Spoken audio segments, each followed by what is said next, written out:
আমি তোমার কাছে দুই বর ভিক্ষা করিয়াছি, আমার জীবন থাকিতে তাহা অস্বীকার করিও না। অলিকতা ও মিথ্যা কথা আমা হইতে দূর করো। দরিদ্রতা বা ঐশ্বর্য আমাকে দিও না।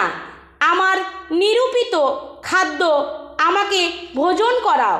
পাছে অতি তৃপ্ত হইলে আমি তোমাকে অস্বীকার করিয়া বলি, সদাপ্রভু কে?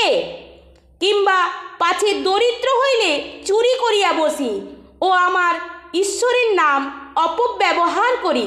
কর্তার কাছে দাসের দুর্নাম করিও না, পাছে সে তোমাকে শাপ দেয় ও তুমি অপরাধী হও।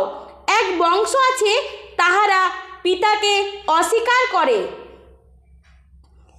আর মাতাকে মঙ্গলবাদ করে না।